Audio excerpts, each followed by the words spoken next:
नमस्कार दोस्तों, teaching with Shivam में आप सभी का हार्दिक स्वागत है।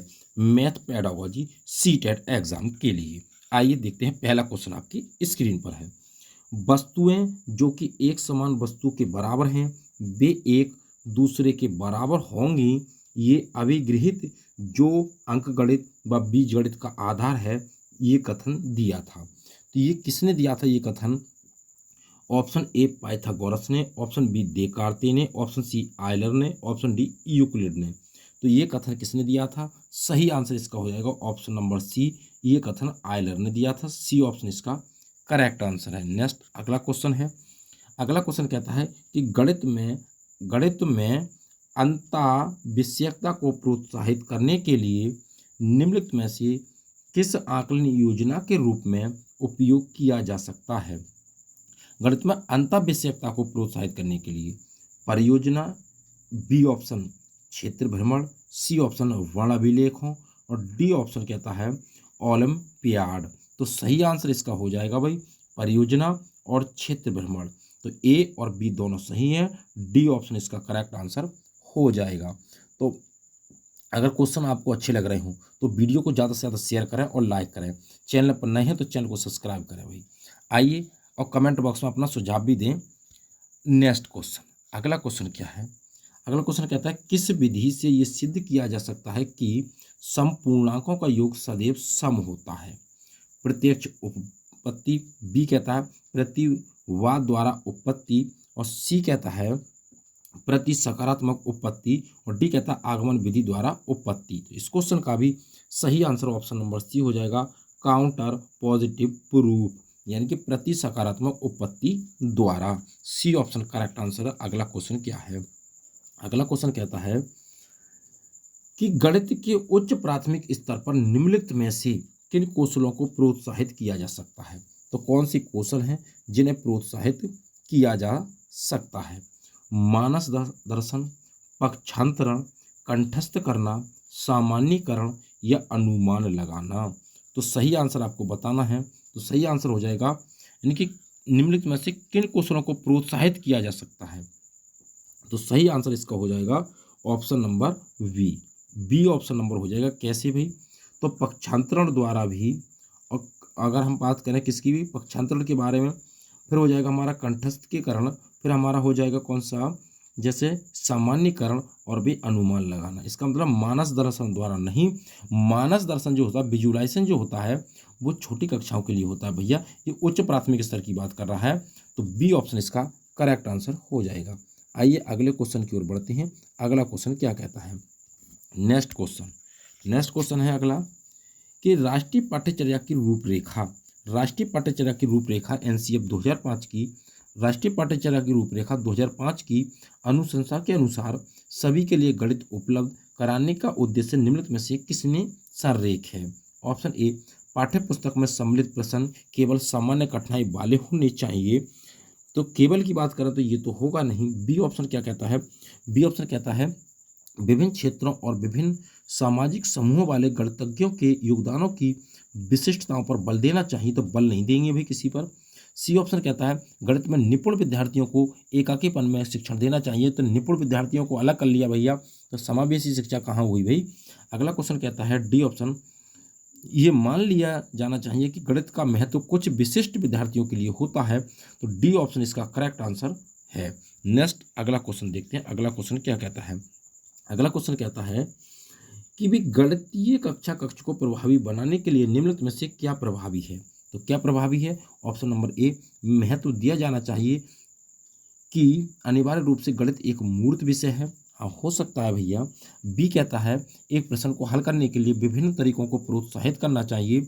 सी कहता है अध्यापक द्वारा एक नई समस्या को हल करने के चरणों को कुशलता से बोर्ड पर निरूपित करना चाहिए। हो सकता है डी कहता है समूह में कार्य और समूह में समस्या सुलझाने को हतोत्साहित करना चाहिए। तो हतोत्साहित नहीं करेंगे भैया। सही आंसर ऑप्शन नंबर बी हो जाएगा, क्योंकि प्रोत्साहित करने की बात कर रहा है यहाँ पर, पॉजिटिव टैग वर्ड से। बी ऑप्शन इसका करेक्ट आंसर हो जाएगा। अगले क्वेश्चन की बात करें भाई। अगला क्वेश्चन क्या कहता है? नेक्स्ट क्वेश्चन है अगला। नेक्स्ट क्वेश्चन कहता है अगला, हम इस क्वेश्चन की अगर बात करें 46वें क्वेश्चन की बात करें भाई, तो 46वें क्वेश्चन कहता है कि आयतन के मापन के शिक्षण और अधिगम संदर्भ में निम्नलिखित में से कौन सी प्रक्रिया वांछनीय है? तो कौन सी प्रक्रिया वांछनीय है?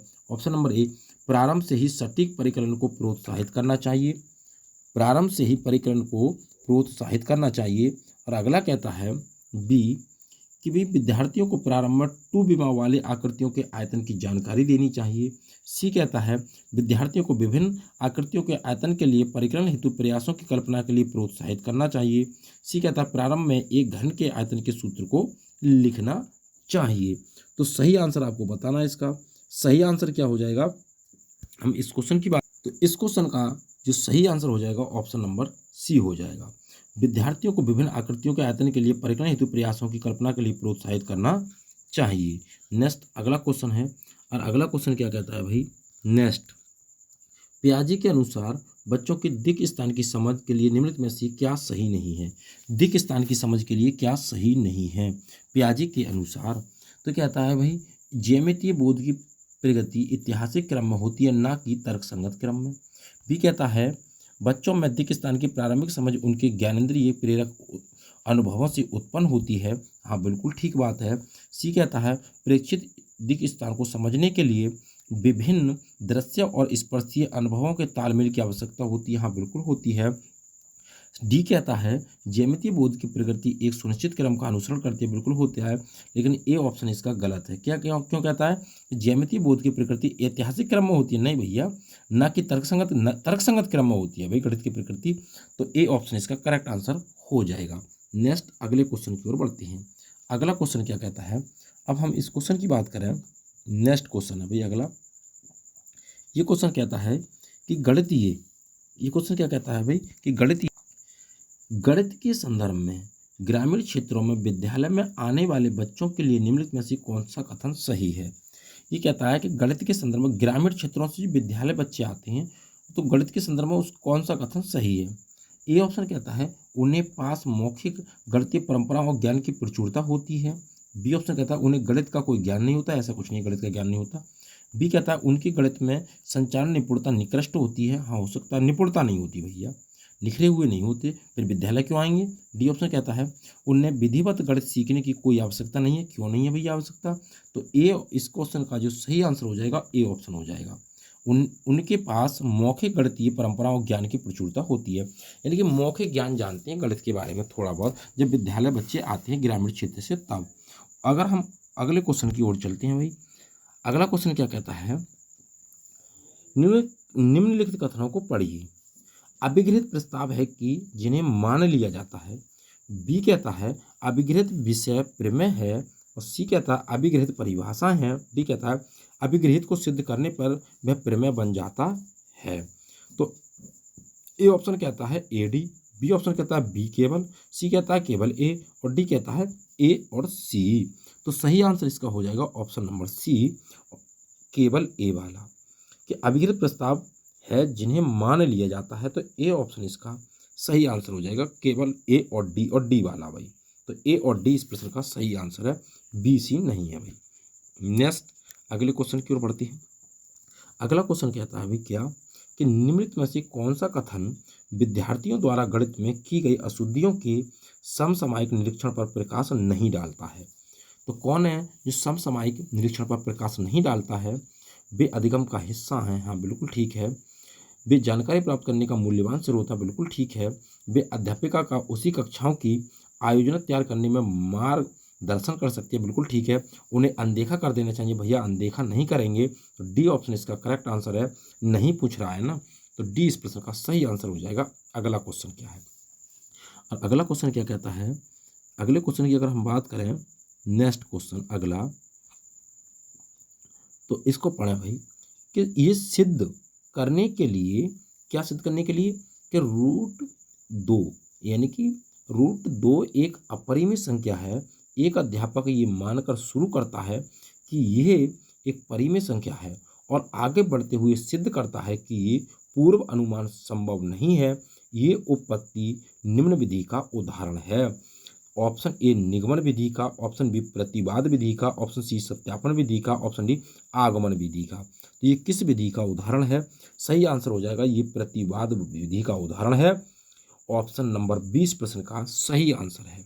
नेक्स्ट अगले क्वेश्चन की ओर बढ़ते हैं।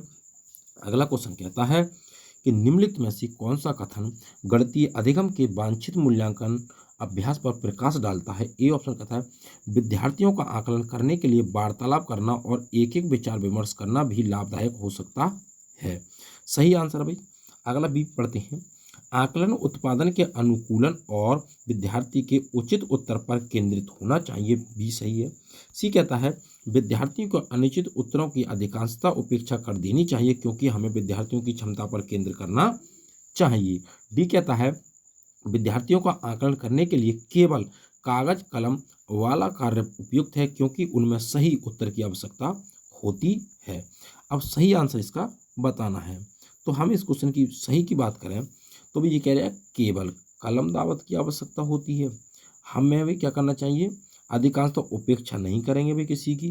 दूसरा वाला हो सकता है, लेकिन पहले ये कह रहे हैं कि भी वार्तालाप करें और विचार विमर्श करें, तो ये तो सबसे बढ़िया बात है, विचार विमर्श की बात हो रही है, तो ए ऑप्शन इसका सही आंसर हो जाएगा।